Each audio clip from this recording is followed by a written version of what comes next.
உறவுகளுக்கு வணக்கம். வணக்கம் சொல்லுங்க. வணக்கம் வணக்கம். எல்லாருமே வணக்கம் சொல்லியாச்சு.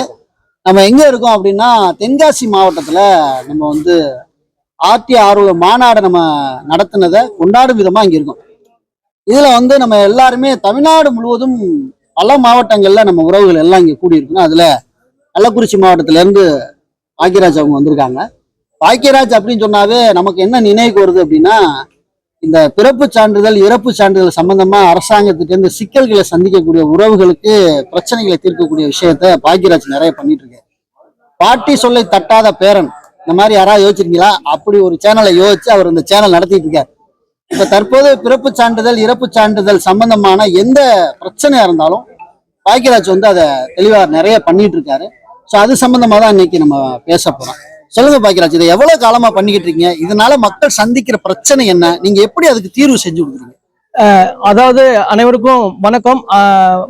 காமன்மேன் முருகேசனை வச்சுதான் நான் ஒரு ஆர்டி கேம்பிங்ல போய் பார்க்கும்போது அவரை நான் பார்த்தேன்.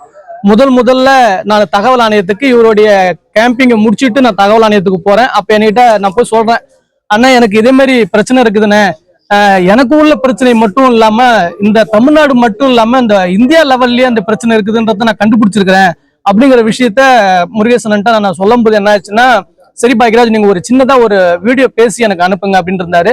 அப்ப 2022 நான் என்ன பண்ணிருப்பேன்னு கேட்டீங்கன்னா, ஒரு 10 நிமிஷத்துக்கு பேசக்கூடிய அளவுக்கு ஒரு வீடியோவை பேசி முருகேசனுக்கு அனுப்பிச்சு வச்சேன். அது அவருடைய சேனல்ல போட்டிருக்காரு. கிட்டத்தட்ட அதுவும் நிறைய பேர் பார்த்திருக்காங்க. இருந்தாலும் கூட எனக்கு ஒரு ஐடியா கொடுத்தாரு, பாக்கியராஜ் நீங்க நிறைய விஷயத்த பண்றீங்க, அதனால உங்களுடைய இதுல நீங்களும் ஒரு சேனல் வேணா ஓபன் பண்ணி பண்ணுங்க அப்படின்னு சொன்னார். எனக்கு எந்த ஒரு எதிர்பார்ப்பும் இல்லாத ஒரே காரணத்தினால சரி இந்த பர்த் அண்ட் டெத் பத்தி மட்டுமே நம்ம பண்ணுவோம், அது மக்களுக்கு எப்படியாவது கொண்டுட்டு போய் சேர்க்கணுமேன்னு சொல்றதுக்கோசரம் நான் என்ன பண்ணேன்னா, பாட்டி சொல்லை தட்டாத பேரன் அப்படிங்கிறத கொண்டு போனேன். இந்த பாட்டி சொல்லை தட்டாத பேரன் அப்படின்னு ஒரு சேனல் நான் உருவாக்குறதுக்கு காரணமும் எங்க பாட்டி தான் மையப்புள்ளி. இந்த RTI அப்படிங்கிற ஒரு சட்டத்தை நான் கையில எடுக்கிறதுக்கும் இந்த என்னுடைய பாட்டி தான் ஒரு மையப்புள்ளியா இருக்கிறாங்க. அதை அடிப்படையா கொண்டு நான் உள்ள போகும்போது ஒரு இறப்பு சான்றை நான் போய் பாக்குறேன். இறப்பு சான்றை நான் தேடும் போது ஒரு சந்திப்பு என்ன நடக்குதுன்னு கேட்டீங்கன்னா, எங்க தாத்தா 1993 இறந்து போயிடுறாரு. அவருடைய இறப்பு சான்றை எடுத்து நான் பார்க்கின்ற போது அவங்களுடைய அம்மா பேரு அந்த இறப்பு சான்றுல இல்லாம இருக்கு. அப்ப எங்க தாத்தாவுடைய அம்மா பேர் இதுல இல்லாம இருக்க காரணத்தால என்ன பண்றேன்னா, எங்க தாத்தாவுடைய அம்மா பேரை பதிவு செய்து கொடுக்கவும் அப்படின்னு சொல்லிட்டு ஒரு மனு கொடுக்குறேன். பிப்ரவரி மாசம் 14ஆம் தேதி 2022 நான் சின்னசேலம் தாலுகா ஆபீஸ்ல கொடுத்த மனு அது. அப்ப அடுத்தது என்ன ஆகுதுன்னு பாத்தீங்கன்னா, அவங்க திரும்ப கண்டினியூஸா எல்லாமே பண்ணிட்டு வரும்போது எங்க தாத்தாவுடைய தம்பி இதுல ஒரு இறப்பு சர்டிபிகேட் எனக்கு கிடைச்சது. அவரு 2014 இறந்து போயிறாரு. அவருடைய இறப்பு சர்டிபிகேட் எடுக்கும்போது பாத்தீங்கன்னா, எங்க தாத்தாவுடைய தம்பியுடைய அப்பா பேரு முத்துசாமி பிள்ளை என்பதற்கு பதிலாக முத்தப்பிள்ளை என்று தவறாக பதிவு செய்யப்பட்டிருந்துச்சு. அதை நான் திருத்த சொல்லிட்டு அவருக்கு அம்மா பேரை பதிவு பண்ணுங்கன்னு சொல்லி, பாட்டியோடைய அம்மா எங்க தாத்தாவுடைய அம்மா பேரு அமிர்தம், இதை பதிவு பண்ணுங்கன்னு சொன்ன பாருங்க. அங்கதாங்க வெடிச்சது பிரச்சனையே. என்னடா ஆச்சு அப்படின்னு பாத்தீங்கன்னா, அமிர்தம்ன்ற பேரு எங்க வந்து நான் வைக்கிறது? அமிர்தம்ன்றவங்களுடைய ஏதாவது ஒரு ஆதாரத்தை கொடு. உங்க தாத்தாவுக்கு அம்மா பேரு அமிர்தம் தானே எனக்கு எப்படி தெரியும்? அப்ப நீ ஒரு ஆதாரத்தை கொடுன்னு சொல்லி கேட்கும் போது, நான் அன்னைக்கு என்னன்னு பாத்தீங்கன்னா 15/7/2022 அனந்தசயன் அப்படின்ற சின்னசேலம் தாசில்தார் தான் அந்த ஒரு சுற்று வருது எனக்கு ஒரு இது கொடுக்குறாரு, தகவல் அறிக்கை கொடுக்குறாரு. உங்க தாத்தாவுடைய அம்மா பேரு அமிர்தம் தான் அப்படிங்கிறது ஏதோ ஒரு ஆதாரத்தை கொடுங்கன்னு சொல்லி கேட்கிறாரு. அதை வச்சுதாங்க நான் ஸ்டார்ட் பண்ணேன். ஸ்டார்ட் பண்ணதுல என்னடா ஆச்சு? அப்ப நான் யோசிக்கிறேன், எங்க தாத்தாவுடைய அம்மா பேர் கிடைக்கணும்னாக்கா எங்க தாத்தாவுடைய பிறந்த சர்டிபிகேட் கிடைக்கணும். எங்க தாத்தாவுக்கு எங்க பாட்டி சொல்றாங்க, உங்க தாத்தாவுக்கு வந்து எங்க பாட்டிக்கும் எங்க தாத்தாவுக்கும் கல்யாணம் ஆனது 1957 கல்யாணம் ஆகுது. அதனால எங்க பாட்டி என்ன சொல்றாங்கன்னா, உங்க தாத்தாவுக்கும் எனக்கும் கல்யாணம் ஆகும்போது உங்க தாத்தாவுக்கு இந்த வயசு இருக்கும்பா அப்படின்னு சொல்லி சொன்ன உடனே நான் ஒரு தோராயமா 1957 இருந்து எங்க தாத்தாவுக்கு ஒரு 20 வயசு 25 வயசு வரைக்கும் உள்ள ரெக்கார்டை போய் தேடுவோமே அப்படின்ட்டு நான் போகும்போது, தென்னார்காடு மாவட்டம் விழுப்புரம் கடலூர் தென்னார்காடு மாவட்டமா இருக்கும்போது நெடுமானூர்ன்ற கிராமத்துல எங்க தாத்தா பிறக்கிறாரு. 1933 எங்க தாத்தா பிறந்திருக்கிறாரு. எங்க தாத்தாவுடைய அடுத்த தம்பி 1936 பிறந்திருக்கிறாரு. அதுக்கு அடுத்த தம்பி 1939 பிறந்திருக்கிறாருன்ற பிறப்பு சான்றிதழ் கண்டுபிடிச்சேன். பிறப்பு இறப்பு பதிவு சட்டம் 1969 தானே வருது. ஆமா. அப்படி இருக்கும்போது இவங்க பிறந்தாங்கிறதுக்கு அப்ப என்ன குறிப்பு கவர்மெண்ட் சைட்ல இருந்து குறிப்பு எழுதி? அருமையான ஒரு கேள்வி. உண்மையிலுமே அண்ணன் கேட்ட கேள்வி சாதாரண விஷயம் இல்லைங்க. சத்தியமா சொல்றேன், இங்க இந்திய நாட்டுடைய பிறப்பிறப்பு பதிவாளராக இருக்கிறது யாருன்னு கேட்டீங்கன்னா டெல்லியில இருக்கக்கூடிய சென்சஸ் கமிஷனர் தாங்க பிறப்பிறப்பு பதிவு தலைவர். அவரையும் போன ஆண்டு ராஜஸ்தானுடைய ராஜஸ்தானுக்கு நான் பியாவர் போயிருந்தேன். ஆர்டிஐ ஆர்வலராக இந்த சட்டத்தை கொண்டு வந்த அருணாராய் அம்மாவை நான் சந்திக்க போயிருக்கும் போது அவங்களெல்லாம் பார்த்துட்டு அடுத்த லெவல் நான் ஒரு விஷயம் பண்ணேன். என்ன பண்ணேன்னு கேட்டீங்கன்னா நேரடியா அந்த சென்சஸ் கமிஷனர் பார்க்கறதுக்கு போறேன். 25 கொஸ்டின் வச்சிருந்தேன். இப்ப அண்ணன் கேட்ட கேள்வி என்னன்னா 1969 என்பது பர்த் அண்ட் டெத் உடைய ஆக்ட். அந்த ஆக்ட்ல 5 அத்தியாயங்கள் இருக்கும், 32 செக்ஷன்கள் இருக்கும். ஆர்டிஐல பாத்தீங்கன்னா 5 அத்தியாயங்கள் இருக்கும், 31 செக்ஷன் தான் இருக்கும். ஆனா பர்த் அண்ட் டெத்ல 5 அத்தியாயங்கள் இருக்கும், 32 செக்ஷன் இருக்கும். இதுல என்னடா பிரச்சனை வருதுன்னு பாத்தீங்கன்னா இந்த விஷயம் எல்லா அதிகாரிகளுக்கும் தெரியுதான்னு பாத்தீங்கன்னா சத்தியமா தெரியலீங்க. அப்ப இந்த வருஷத்துக்கு முன்னாடி இருக்குதா அப்படிங்கிறதுக்கு ஒரு இது பண்ணும்போது ஒரு விஷயம் நடக்குது. அது நான் ஏற்கனவே சில விஷயங்கள்ல என்னுடைய சேனல்ல போட்டிருந்தாலும் ஒரு விஷயம் நடக்குது பாருங்க, அருமையான விஷயம். கள்ளக்குறிச்சி டிஆர்ஓ முன்னாள் டிஆர்ஓ சத்யநாராயண ஐயா என்னை கூப்பிடுறாரு. நான் போறேன்.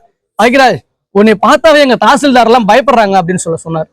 அப்ப இது ஏபி லேண்ட் கூடிய இதுல ஒரு தாசில்தார் இருந்தாரு, காதர்னு சொல்லிட்டு. அவர் இப்ப விஆர்எஸ் கொடுத்துட்டாரு. அவர் ஐயா என்ன பண்ணிட்டாருன்னா, பாக்கியராஜ் உனக்கு வேற வேலையா இல்லையா, 1969 தான் பிறப்பிறப்பு பதிவு சட்டமே வந்துச்சு, நீரட உன் தாத்தா 33ல பிறந்தான் 43ல பிறந்தான்னு சொல்லிட்டு வந்து கேக்குற அப்படின்னு சொல்லி என்ன ஒரு கமெண்ட் பண்ண உடனே நான் என்ன பண்றேன், எங்க தாத்தாவுடைய பிறந்த சர்டிபிகேட் எடுத்து காமிச்சேன்.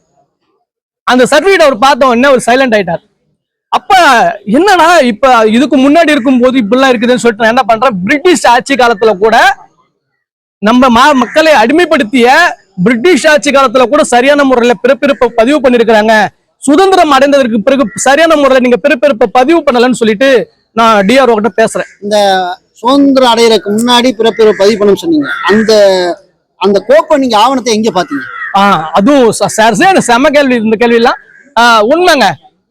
உலக அளவுல பிறப்பிறப்பு இருக்குது அப்படின்றத பாத்தீங்கன்னா இந்தியா லெவல்ல நான் பேசல, இப்ப நான் சொல்றது உலக அளவிலேயே இருக்குது. அப்ப என்ன பண்ணிருக்கிறாங்கன்னா பிறப்பிறப்பு இருந்துச்சு, அந்த பிறப்பிறப்புவை ஒரு பிரிவு பிரிக்கிறாங்க. எப்படி பிரிக்கிறாங்கன்னு கேட்டீங்கன்னாக்கா, நீங்க தயவு செய்து இது இன்னும் கொஞ்சம் ஸ்ட்ராங் பண்ணணும் அப்படின்னு சொல்லும் போது என்ன நடக்குதுன்னு பாத்தீங்கன்னா, சென்னை மதராசப்பட்டின நகராட்சி அப்படின்னு சொல்லி இருக்குதுங்க. அது எப்பன்னு பாத்தீங்கன்னா 1800 சில்லறையிலேயே பர்த் அண்ட் டெத் ஆக்ட் இருக்குதுன்றதுக்கு உண்டான ரெக்கார்டு அங்க இருக்குது. அது மட்டும் இல்ல, நாங்கள் தேடியதுல இன்னொரு நண்பர் அந்த தம்பி என்ன பண்ணியிருந்தாருன்னா என்னை தகவல் ஆணையத்துல பாக்குறாரு. நான் 1927 வரலையும் 72 வரலையும் உள்ள ஆவணங்கள் தான் நான் பார்த்துட்டு வந்தேன். அப்புறம் பாத்தீங்கன்னா 69ல உள்ள ரெக்கார்ட்லாம் பண்ண செக் பண்ணிருக்கிறேன். ஆனா ஒரு பையன் சின்னசேலம் தாலுகா ஆபீஸ்ல ஏற்கனவே வேலை செஞ்சுக்கிட்டு இருந்த ஒருத்தர் ஹெச்டிடி போயிட்டு கேட்கறான். என்ன கேட்கறான்னா, சார் என்னுடைய தாத்தாவோட இறப்பு சர்டிபிகேட் நான் தேடிட்டு இருக்கிறேன் சார் அப்படின்னு சொல்லும் போது, உனக்கு பிறப்பு இறப்பு சர்டிபிகேட் பத்தி நீ தெரிஞ்சுக்கணும்னா இந்த பாக்கியராஜ் நம்பரை தரேன், இந்த பாக்கியராஜ் கிட்ட பேசுங்கன்னு சொன்னாங்க. அது மட்டும் இல்ல, இன்னைக்கு நிறைய பேர்ல சுகாதாரத்துறையா இருந்தாலும் சரி, வருவாயத்துறையா இருந்தாலும் சரி, பத்திரப்பதிவு துறையா இருந்தாலும் சரி, இந்த 3 துறையிலுமே பாத்தீங்கன்னா பிறப்பிறப்புனாக்கா பாக்கியராஜ்ன்றத நிறைய பேர் ரெஃபர் பண்ண ஆரம்பிச்சிட்டாங்க. அதுக்கடுத்து என்னன்னா, அந்த பையனை வச்சு நான் இது பண்ணும்போது என்னாச்சுன்னு கேட்டீங்கன்னா, அந்த பையன் கையில வச்சிருக்கிறான் 1820ல உள்ள பிறப்பிறப்பு சான்றுக்கு உண்டான டாக்குமெண்ட்ஸ். இது எங்கடா இருக்குதுன்னு பாத்தீங்கன்னா, எங்க சின்ன சேலம் சார் பதிவாளர் அலுவலகத்துல இருக்குது அந்த டாக்குமெண்ட்ஸ். அந்த இருக்கு. அடுத்து நான் தேடனேன், நான் தான் ஏற்கனவே அலைஞ்சுக்கிட்டு இருக்கிறேன், உலக அளவுல கண்டுபிடிச்சிட்டுமே. இப்ப இதெல்லாம் என்னடா பார்க்கும்போது நான் அதுக்கடுத்து நீங்க என்னைக்கு வரேன்னு சொல்லி தம்பி நம்ம 2 பேருமே ஆய்வுக்கு போலான்னு சொல்லியிருக்கிறேன் அந்த தம்பிக்கிட்டையும். இப்ப உண்மையாலுமேங்க பிறப்பிறப்பு பதிவு சட்டத்துல எல்லாருக்கும் மிகப்பெரிய பிரச்சனை இருக்குது. இவ்வளவு தேடல் எனக்குள்ள ஏன் வந்துச்சு? இங்க நம்மளாம் போனாலுமே இன்னைக்கு ஒரு உதாரணத்துக்கு ஒரு புதுசா ஒரு போர் நடந்தது இல்லையா, இந்தியாவுக்கும் பாகிஸ்தானுக்கும் சிந்தூர் அப்படின்ற ஒரு போர் நடந்தது இல்லையா, அந்த போர்ல ஒரு நிகழ்வு நான் சொல்றேன், சின்ன நிகழ்வு தான். பிறப்பு இறப்பு என்பதற்கு மட்டும் இல்லாம இந்திய நாட்டுடைய குடிமகன் என்பதற்கு ஒரே ஒரு ஆதாரமாக இந்திய அரசு என்ன சொல்லுதுன்னா, ஒண்ணு பிறப்பு சான்று, மற்றொன்று அவங்களுடைய இருப்பிட சான்று. இது 2 இல்லைன்னா நீ இந்திய நாட்டுடைய குடிமகன் இல்லை அப்படின்னு சொல்லிட்டாங்க. மற்றும் இருப்பிடம் இந்த 2 சான்று இல்லைன்னா நீ இந்த நாட்டுடைய குடிமகன் இல்லைன்னு சொல்றான்.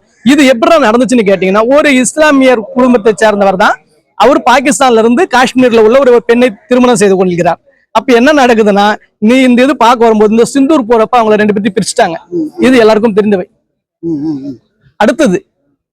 அடுத்த பாயிண்ட்ஸ்ல என்ன நடக்குது அப்படின்னு பாத்தீங்கன்னா, இந்த இவ்வளவு தேடல்ல இவ்வளவு விஷயங்கள்ல வருவாய்த்துறையில பிறப்பிறப்பு சம்பந்தமான ரெக்கார்ட்ஸ் இருக்கு. அதுக்கு அடுத்தது பத்திரப்பதிவு துறையில பிறப்பிறப்பு ரெக்கார்ட்ஸ் இருக்கு. அதுக்கு அடுத்து சுகாதாரத்துறையில பிறப்பிறப்பு பதிவு அந்த ரெக்கார்ட்ஸ் இருக்குது. அதுக்கு அடுத்தது கிராமப்புறங்கள்ல பிறக்கிறாங்க இல்லைங்களா, அவங்களோட ரெக்கார்டு பூரா வருவாய்த்துறை மூலமா வந்து மீண்டும் பதிவுத்துறைக்கே போயிடும். ஆனா நகராட்சியில இருக்கக்கூடியது நகராட்சியில இருக்கும், மாநகராட்சியில இருக்கிறது மாநகராட்சியில இருக்கும். இந்த ரெக்கார்டை எல்லாருமே சரியா கரெக்டா போய் கேட்டு வாங்குறாங்களா அப்படின்னு பாத்தீங்கன்னா வாங்குறது இல்ல. இது ஒரு விஷயம். இப்ப நம்ம 1900 முன்னாடி உலக அளவுல பாக்குறோம், 1980 சில்லறைய பார்த்துட்டோம். அதுக்கு அடுத்து 1969 பாக்குறோம், 1800 பார்த்துட்டோம். ஆனா இந்த இடையில ஒரு விஷயம், சூப்பரான ஒரு விஷயம் நடந்தது. பிறப்பிறப்பு பதிவு சட்டத்துல விதிகள்னு ஒண்ணு கொண்டு வராங்க. அது 2000 ஆண்டுல கொண்டு வராங்க தமிழ்நாடு அரசு. அப்ப தமிழ்நாடு அரசு பிறப்பிறப்பு விதிகள் அப்படி 2000 சொன்னதை என்ன பண்றாங்கன்னு கேட்டீங்கன்னா, அதுல ஒரு திருத்தம் கொண்டுட்டு வந்துட்டு ஒரே ஒரு விஷயத்தை முன்கூட்டு வைக்கிறாங்க. என்ன சொல்றாங்கன்னா, 15 ஆண்டுகளுக்குள், அதாவது 2014 ஆண்டுக்குள்ளார ஏற்கனவே பிறந்தவர்களுடைய பிறப்பு சான்று இருக்குமே ஆனால் அவர்களுடைய பெயரை பதிவு செய்து கொள்ள வேண்டும் அப்படின்னு சொல்லிட்டு வைக்கிறாங்க. அப்ப நான் என்ன சொல்றேன்னா, இந்த ஒரு காரணத்தை வச்சுட்டு எங்க தாத்தாவுடைய பேரை பதிவு செய்ய முடியாதுன்னு சொல்லிட்டு மறுக்கிறாங்க.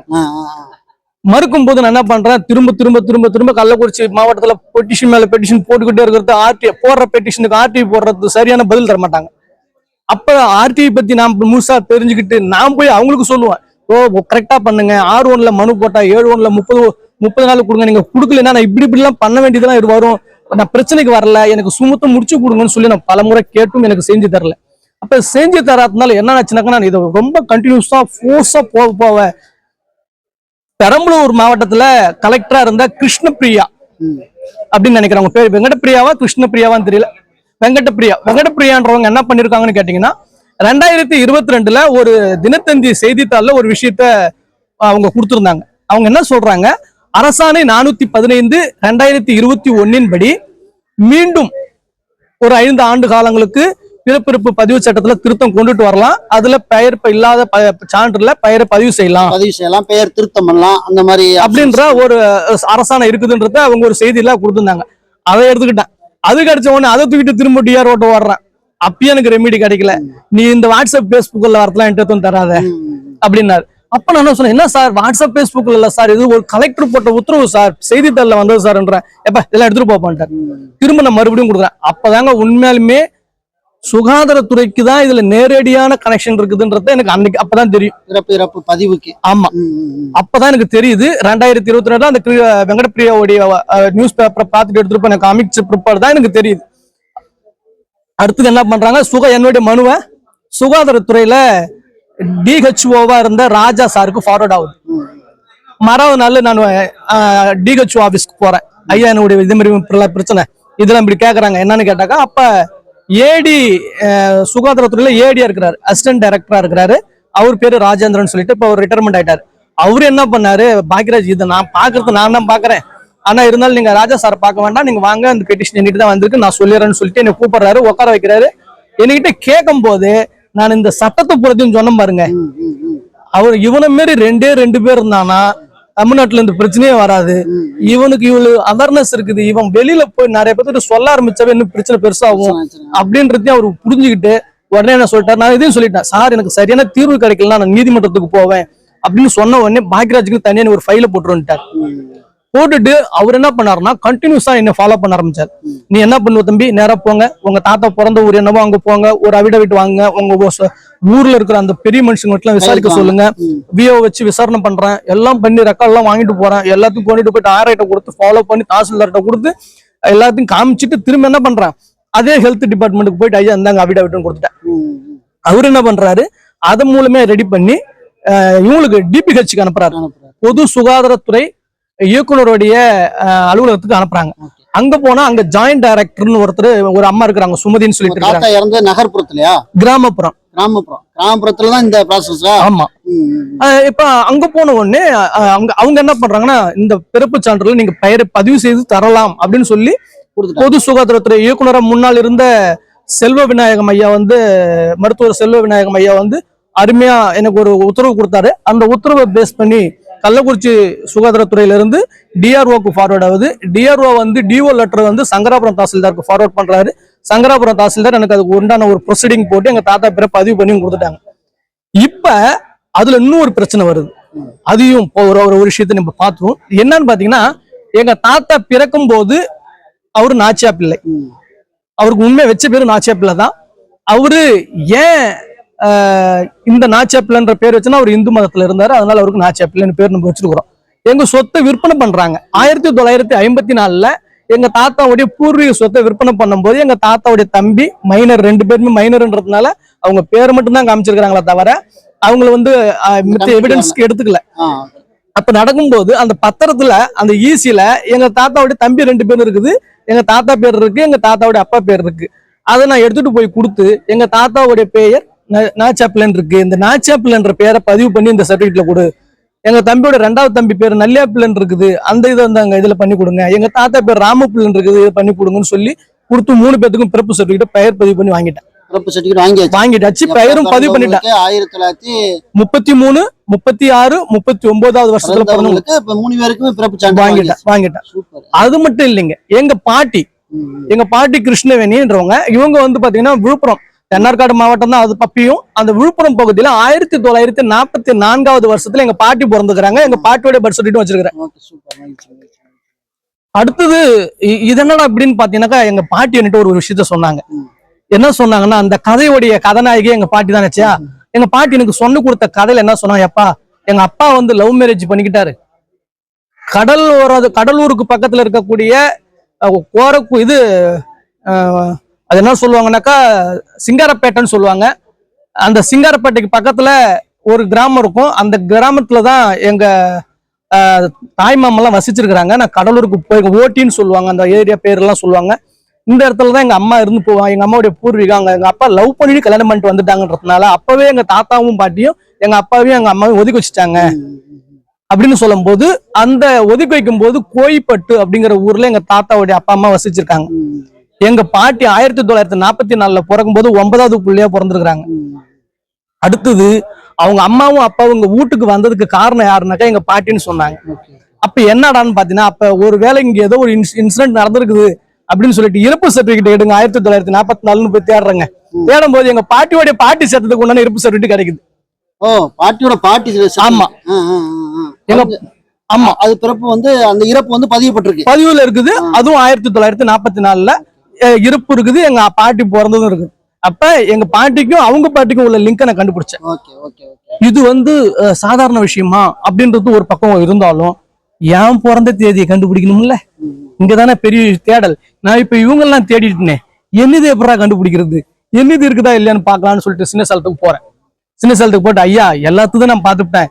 நான் பிறந்தது 1982 ஆகஸ்ட் மாசம் 20ஆம் தேதி நான் பிறந்தேன், எனக்கு அதை கொடுங்க, ரெக்கார்டை கொடுங்க, நான் பாக்குறேன்னு சொல்லும் போது என்ன நடக்குதுன்னா, என் கூட படிச்ச 5 பசங்க ஒரு பொண்ணுடைய பிறப்பு பதிவுல இருக்குது. உங்க பேரு என் பேரு அதுல இல்ல.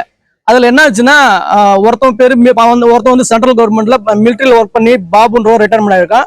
இன்னொருத்தன் சிங்கப்பூர்ல ராஜேஷ் இருக்கிறான். வெங்கட்ராம் மோகன் பாக்கியராஜன் ஒருத்தர் இருக்கிறான். வேலாயுதம் மோகன் சின்னதுரன் ஒருத்தர் இருக்கிறான். தேவராஜ் ரெட்டியார் மோகன் தாமோதரன் ஒரு பையன் இருக்கான். இந்த 5 பேர் பசங்க. ஒரு பொண்ணு வந்து அமுதா அப்படின்றவங்களுடைய பொண்ணு. அவங்க அந்த பொண்ணு என் கூட படிச்ச பொண்ணு. அந்த பொண்ணு பாரதி. இவங்கெல்லாம் இது எல்லாமே ரெக்கார்ட் இருக்குது, நாங்க என் கண் கூட பாக்குறேன். என்னது பதிவுல இல்ல. அப்ப ரெக்கார்ட் எங்க போய் பாத்தீங்க? சின்ன சேலம் தாலுகா ஆபீஸ்ல 1982ஆம் ஆண்டுக்கு உண்டான ரெக்கார்ட் வச்சிருக்காங்க. அப்ப இந்த இதுல இல்லைன்னு சொன்னதுக்கு ஒண்ணு திரும்ப நான் என்ன பண்றேன், தகவல் அறியும் உரிமை சட்டத்தின் கீழ் நான் ஒரு கேள்வியை கேட்கறேன். என்ன காரணத்தினால பாக்கியராஜ் அந்த இடத்துக்கு போனா, ஏன் அப்படி கேள்வி கேட்டான்னு கேட்டீங்கன்னா, எனக்கு தெரிஞ்சதெல்லாம் எங்க ஊர்ல 2 விஓ, கரடுச்சுத்தூர் தெற்கு கரடுச்சுத்தூர் வடக்குன்னு 2 விஓ இருக்கிறாங்க. அப்ப 2 விஓவும் இந்த ரெக்கார்டை பதிவு பண்ணிருப்பாங்களோ அப்படிங்கிற ஒரு சந்தேகத்துக்காக ஒரு ரெக்கார்டு இருக்குதா 2 ரெக்கார்டு இருக்குதான்னு கேட்கறேன். அப்ப நான் ஆர்டிஐ போடும்போது அவங்க என்ன பண்றாங்கன்னாக்கா, தகவல் எனக்கு சரியான முறையில கொடுக்கல, பர்த் அண்ட் டெத்னா சரியா கொடுக்க மாட்டேங்கிறாங்கன்றது. ஏன்னா கொடுக்க கூடாதுன்னு ஒரு சில விஷயங்கள்லாம் அதுல இருக்குதுன்றதுனால எல்லாத்துக்குமே அவங்க பயன்படுத்திக்கிட்டாங்க. அப்ப நான் என்ன பண்றேன், கமிஷனுக்கு போறேன். கமிஷனுக்கு போகும்போது ஹெச்டிடி பாலசுப்ரமணியன் சார் வந்து பொது தகவல் அலுவலராக வராது, நான் மனுதாரராக போறேன். ஆணையர் ஸ்ரீதர் ஐயா தான் விசாரணை பண்றாரு. பாக்கியராஜ் கேட்கக்கூடிய விஷயத்துக்கு உண்டான ஆவணங்களை 100 பக்கத்துக்கு வந்து நீங்க சான்று போமிட்டு கொடுக்கணும்னு சொல்லி சொல்லும் போது பர்த் அண்ட் டெத் சம்பந்தமான இண்டெக்ஸ் எனக்கு கொடுக்குறாங்க. சின்ன சேலம் தாலுகா ஆபீஸ்ல எத்தனை கிராமம் இருக்குதோ அத்தனை கிராமத்துக்கு உண்டான பிறப்பிறப்பு பதிவேடுகள் எங்கள்கிட்ட இருக்குது அப்படிங்கிறதுக்கு உண்டான ஒரு இண்டெக்ஸா என்கிட்ட கொடுக்குறாங்க. அந்த இண்டெக்ஸ் எடுத்து நான் ஓபன் பண்ணேன். என்னுடைய தேடலா தானே நின்று இருக்கணுமே அப்படின்ட்டு நான் ஓபன் பண்ணும்போது என்ன நடந்துச்சுன்னு கேட்டீங்கன்னா 1982 ஆகஸ்ட் மாசத்துல 2 பதிவேடு இருக்குதுன்றதுக்கு உண்டான ரெக்கார்டு அதுல இருக்குது. திரும்ப நான் போறேன், ஐயா இங்க பாருங்க தெற்குல ஒரு லிஸ்ட் இருக்குது, வடக்குலயும் ஒரு லிஸ்ட் இருக்குது, அப்ப 2 பதிவேடு உங்கள்கிட்ட இருக்குதான்னு காட்டுங்கன்னு சொல்லி கேட்கும்போது காட்ட உள்ள விடல, மறுத்தாங்க. நான் திரும்ப ஒரு டைம் கலாய்வுக்கு போயிட்டு உங்களுக்கு கூட நான் ஒரு வீடியோ கூட அனுப்பிச்சு விட்டேன், நீ உள்ளே விடல வெளியே உட்காந்து இருக்கேன் அப்படின்னு சொல்லி கூட நான் அனுப்பிச்சு விட்டேன். கலாய்வுக்கே நீ உள்ள விடாம விட்டாங்க. ஆனா நான் ரெஜிஸ்ட்ரேஷன் டிபார்ட்மெண்ட்ல போய் நிறைய பார்த்துருக்கேன். நம்ம தகவல் ஆணையத்துல தகவல் ஆணையன்ற ஆவண காப்பகத்துல போய் நான் ரெக்கார்ட்லாம் செக் பண்ணிருக்கிறேன். 1965 இருந்து உள்ள வாக்காளர் பட்டியல போய் அங்க கண்டுபிடிச்சேன். அதை கண்டுபிடிக்கும் போது எங்க பாட்டியோடைய அம்மாவுடைய ரெக்கார்டு எடுத்தேன். இன்னைக்கு எங்க அப்பாவுடைய ஸ்கூல் சர்டிபிகேட் நான் போய் ஸ்கூல்ல வாங்கியிருக்கிறேன், எங்க அம்மாவுடைய ஸ்கூல் சர்டிபிகேட் வாங்கியிருக்கிறேன், எங்க அத்தையோட ஸ்கூல் சர்டிபிகேட் போய் வாங்கியிருக்கிறேன். நான் அப்ளை பண்ணி இப்ப உங்களுக்கு வாங்கி உங்களுக்கு எடுத்துட்டீங்களா, வாங்கிட்டீங்களா இல்லையா? இந்த இதுலதான் எனக்கு இல்லைன்னு சொன்னாங்க இல்லைங்களா, அதுக்கு அடுத்து என்னோட ப்ராசஸ் என்ன பண்றேன், தடையில்லா சான்று கொடுக்கணும், அது பதிவில்லா சான்றும் கொடுக்கணும் இல்லைங்களா. நான் என்ன சொல்றேன், அப்பயும் சொல்றேன், ஐயா 100 ரூபா நான் அதுக்கு பணம் கட்டணும், நான் சட்டத்துக்கு உட்படுறதுக்கு தயாரா இருக்கிறேன், தேர்தல் கட்டணம் என்றால் 100 ரூபா கட்டணும், அந்த இது பதிவு இல்லை என்று நீங்க ஒரு சான்று எனக்கு கொடுக்குறீங்கன்னா நீங்க 100 ரூபா வசூல் பண்ணிட்டு தான் அதை கொடுக்கணும், அதனால நான் 100 ரூபா கட்ட தயாருன்னு. ஐயோ நீ 1 ரூபாவுக்கு கூட கொடுக்க வேண்டாம், இன்னும் பதிவில்லா சான்றுன்னு சொல்லி என் கையில பதிவில்லா சான்றை கொடுத்தாங்க. அதுக்கு அடுத்தது பிறப்பு இறப்பு பதிவில்லா இதை நம்ம பதிவு செய்யணும்னா ஆர்டிஓக்கு அப்ளை பண்ணணும். அந்த ப்ராசஸ் என்னவோ அந்த ப்ராசஸ் பத்தி நான் பண்ணேன். இப்ப என்ன சொல்றாங்க, நீங்கள் மின்சார வாரியத்தில் வேலை செய்கிறீர்கள், அரசு பணியாளர்கள் நடத்தை விதியின் கீழ் இப்ப புதுசா வந்திருக்கிற இதுல 2016 அது ஒரு சட்ட திருத்தம் செஞ்சிருக்கிறாங்க. அதுல பிரிவு 59 கீழே நீங்க 5 வருஷத்துக்குள்ள கொடுத்துருக்கணும், நீங்க 5 வருஷத்துக்குள்ளார திருத்தல, அதனால உங்களுடைய பிறப்பு சான்று திருத்தம் செய்ய முடியாதுன்னு சொல்றாங்க.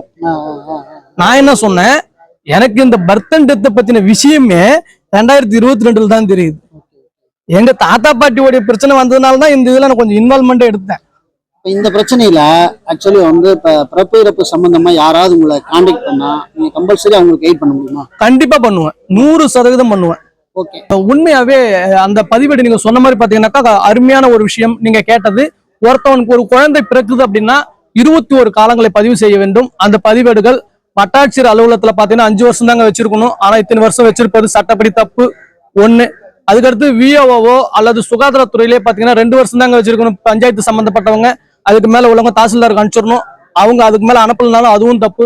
அதுக்கடுத்து பாத்தீங்கன்னா நீங்க சொல்ற மாதிரி மற்ற எல்லா இடத்துலயுமே பக்காவா இந்த ரெக்கார்டை பதிவு ஆவணங்களை பராமரிச்சுட்டு வராங்க. அதுக்கு உண்டான ஜிஓஸ் அண்ட் சுற்றறிக்கை மற்றும் சட்டங்கள் எல்லாமே நான் எடுத்து நிறைய விஷயங்களை ஆராய்ஞ்சு வச்சிருக்கிறேன்.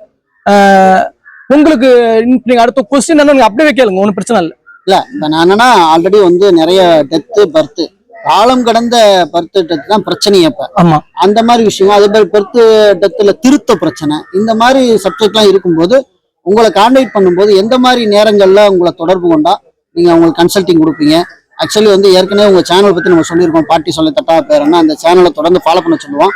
அப்படி ஃபாலோ பண்ற உங்களோட ஃபாலோவர்ஸுக்கு அவங்க கமெண்ட் போட்டாலோ அல்லது உங்கள்கிட்ட கேள்வி கேட்டாலோ அதுக்கான தீர்வை நீங்க பண்ணி கொடுக்கறதுக்கான வாய்ப்புகள் இருக்கு. கண்டிப்பா 100% நான் அவங்களுக்கு செஞ்சு தரேன். நானும் ஒரு மின்சார வாரியத்துல நான் ஒரு வேலை செஞ்சுக்கிட்டு இருக்கிறதுனால எனக்கு என்ன ஒரு இடர்பாடுனா, எனக்கு ஒரு ஷிஃப்ட் கணக்கு இருக்கு. அந்த டைமிங் தவிர நான் மற்ற நேரத்துல பண்ணுவேன். நீங்க முடிஞ்ச வரலையும் ஒண்ணு கமெண்ட்ஸ்ல போடுங்க, அந்த இதுல நான் பதில் சொல்லிடுறேன். அப்படி இல்லைனாலும் நீங்க உங்க மொபைல் நம்பர் அதுல போட்டுட்டீங்கன்னா நானே உங்களை நேரம் கிடைக்கும் போது கண்டிப்பா தொடர்பு கொண்டு அவங்களுடைய தீர்வு நான் இது பண்ணி தரேன். இது சும்மாலாம் இல்ல, நான் விளையாட்டுக்கெல்லாம் சொல்லல, நான் நிறைய பேருக்கு செஞ்சு கொடுத்துருக்கிறேன். அப்படிங்கிறதுனால இருக்கிறோம். அதனாலதான் பாக்கியராஜ் கிட்ட நம்ம பேச வேண்டிய ஒரு சூழல். ஏன்னா நிறைய அவேர்னஸ் கடத்த வேண்டிய தேவை இருக்குது. அதனால திரையில் தோன்றக்கூடிய வாட்ஸ்அப் எண் நீங்க எப்போ நீங்க வாட்ஸ்அப் அனுப்பி வைங்க. கண்டிப்பா உங்களுக்கு ஏதாவது தேவைன்னா உங்களோட தொடர்பு என்ன கொடுத்துட்டீங்கன்னா பாக்கியராஜ் உங்களை அழைச்சு பேசுவாரு. மறக்காம பாட்டி சொல்லை தட்டாத பேரனுடைய அந்த சேனலை எல்லாரும் சப்ஸ்கிரைப் பண்ணி பின்தொடர்பா உங்களை அன்போடு கேட்டுக்கொள்கிறோம். இந்த பதிவுல உங்களை சந்தித்ததுல ரொம்ப மகிழ்ச்சி, சந்தோஷம். ரொம்ப நன்றிங்கண்ணா, ரொம்ப சந்தோஷம்.